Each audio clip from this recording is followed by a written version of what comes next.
भारतीय राष्ट्रीय कांग्रेस की तरफ मैं नारी शक्ति वंदन अधिनियम 2023 के समर्थन में खड़ी हुई हूँ।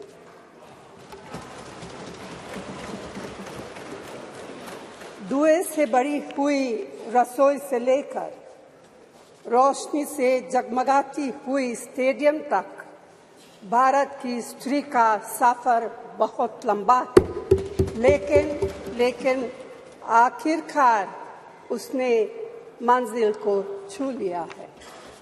उसने जन्म दिया, उसने परिवार चलाया, उसने पुरुषों के बीच तेज दौड़ लगाई और असीम धीरज के साथ अक्सर खुद को हारते हुए लेकिन आखिरी बाजी में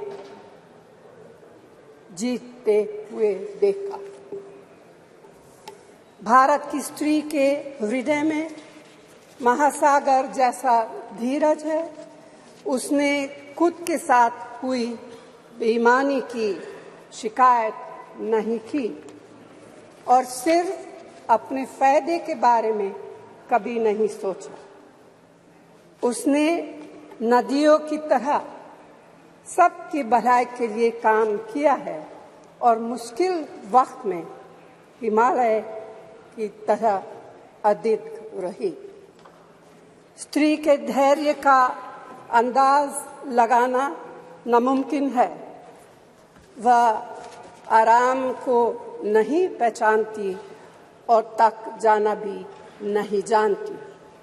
हमारे महान देश की माँ है स्त्री, लेकिन स्त्री ने हमें सिर्फ जन्म ही नहीं दिया है, अपने आंसुओं खून पसीने सींचकर हमें अपने बारे में सोचने लायक, बुद्धिमान और शक्तिशाली भी बनाया है। जैसा कि इसमें कंडीशंस रखी गई हैं, इसको लागू करने से पहले जो शर्तें रखी गई हैं, और यदि ऐसा नहीं है, ये कहते हैं ऐसा नहीं है, और यदि ऐसा नहीं है तो फिर हमारी पार्टी सरकार से ये भी अनुरोध करती है कि सरकार इस विधेयक में से या तो इन दोनों प्रावधानों को निकाले या फिर कुछ ऐसे उपाय तलाशे जिससे इस विधेयक के तहत महिलाओं को जल्दी आरक्षण का लाभ मिल जाए। इसके साथ साथ यहाँ मैं इस बात की भी केंद्र सरकार से पुनः ये अपील करती हूँ कि 33% महिलाओं के आरक्षण के अंतर्गत SC ST को जो आरक्षण दिया जाए तो उसे वर्तमान में लागू आरक्षण के अतिरिक्त दिया जाए, कि जो पहले से इनको SC ST को मिल रहा है तो उसमें से 33% इनको दिया जाए महिलाओं को, और उसको 33% में जो अब लाया जा रहा है, इंक्लूड किया जा रहा है। इससे हमारी पार्टी सहमत नहीं है, बल्कि इनको ये आरक्षण अलग से दिया जाना चाहिए, 33% में दिया जाना चाहिए।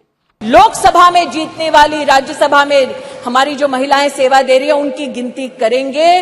We have made women count and it is time for you to step up in the opposition and not mere reduce your words to paper, to speech, but speak with action and support Nari Shakti Vandan Adhiniyam. Speak on the women's reservation, the Nari Vandan Bill. At the very onset, let us remind ourselves that this is India. This is an India where Tagore in 1928 wrote in his poem Shobola, Nari ke apon bhagyo joy koribar, keno nahi dibe odhikar, he bidhata. O Lord, why will you not give women the right to determine their own destiny?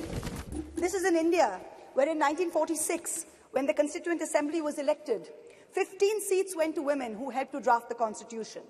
Both the United States and the United Kingdom saw lengthy suffragette movements before women were granted the right to vote.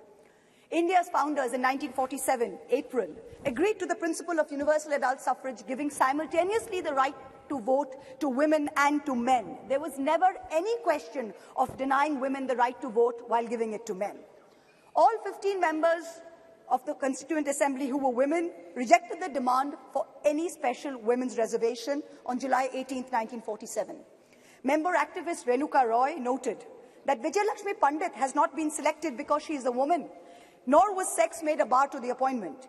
It is her proven worth that has been responsible for her appointment to the high office of ambassador to a land. The demand for special reservation is an insult to our intelligence and to our capacity. So sure were our founding mothers that this great land would not deny her women their rightful place based on merit. It is ironic to note that despite the seemingly professed affection towards women demonstrated by the NDA alliance today, just 6 months before the general elections, none of the 16 states has a woman chief minister. What took them so long? Why wasn't this bill brought in 2014? Why just now, just before the election? What are they trying to prove to the people? Is it like a gimmick? Is it like pulling out a rabbit from their hat and placing it before the country? The government has raised many questions against themselves. Why is the delimitation linked with the reservation?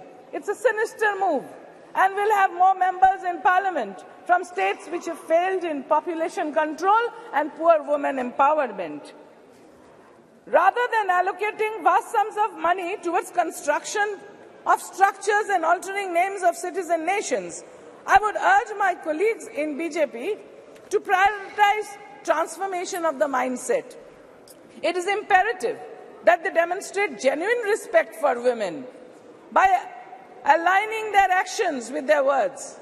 Moreover, it is crucial that they take appropriate action against all individuals who are harming the women, showing disrespect towards the women.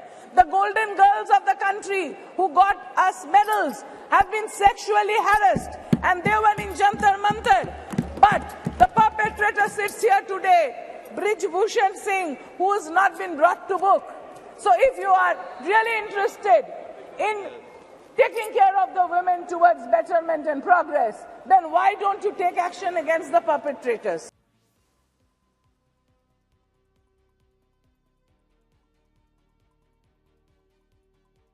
As a modern Indian woman हमारे लिए representation बहुत बहुत important है।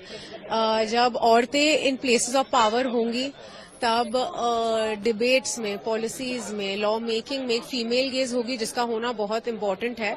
औरतों का जमाना अब है और चल रहा है। ये हमारे लीडर्स हैं और जब इनसे मैसेज जाएगी तो ये मैसेज बहुत दूर तक जाएगा कि इक्वालिटी होनी बहुत जरूरी है। औरतों और मर्दों में कोई फर्क नहीं होता, हमें एक ही तरीके से बनाया गया है और हमारी राइट्स भी इक्वल ही होने चाहिए और इसी के ऊपर डिस्कशन हो रहा है। और इतने सालों बाद आज यहाँ तक ये बिल पहुंचा है, तो एक भारतीय होने के नाते बहुत होप है मेरे दिल में, एक नारी होने के नाते बहुत होप है मेरे दिल में कि आज बहुत पॉजिटिव है, कल और भी बेहतर होगा। बहुत अच्छी बात है क्योंकि मैं खुद एक महिला हूँ। अगर हमें राइट्स मिलते हैं, इक्वली ट्रीट किया जाता है, तो हमारे लिए बहुत बड़ी बात है। ऐसे लड़कियों को आई थिंक पेरेंट्स भी सपोर्ट करेंगे कि मतलब जैसे हम भी एक छोटे गांव से आते हैं, तो लड़की को हमेशा यही बताया जाता है कि शादी कर देते हैं ना, शादी कर देते सेटल हो जाएगी। बट आई थिंक इसके बाद बहुत लोग इंडिपेंडेंट, अगर लड़की लड़के को इक्वली ट्रीट किया जाएगा तो बहुत चीजें बदल जाएगी देश में। चर्चा तो बहुत अच्छी चल रही है एक्चुअली, है ना, बहुत अच्छा कदम लिया गया है। रिजर्वेशन की तो बहुत जरूरत है, मतलब नारी नेतृत्व का और नारियों का आगे बढ़ने का बहुत जरूरी है, तो उसके लिए बहुत खुशी फील हो रही है। और यहाँ पे आके नया पार्लियामेंट देखने को भी बहुत अच्छा मौका मिल गया और एक सेशन भी हमने अटेंड किया जो कि बहुत अच्छा, एक once in a lifetime opportunity जिसे बोलते हैं, तो मुझे बहुत अच्छा लग रहा है। ये काफी एक खूबसूरत मोमेंट है, it's a landmark moment in history, because इस बिल का पास होने का मतलब है कि महिलाएं हर कहते हैं कि हर सेक्टर, हर मतलब how do I say it? Does this word? No, like women from all facets of life will get a chance to be a part of the legislative process, of the lawmaking process. So I think it is a great development. 33% reservation in the Lok Sabha. That will be amazing.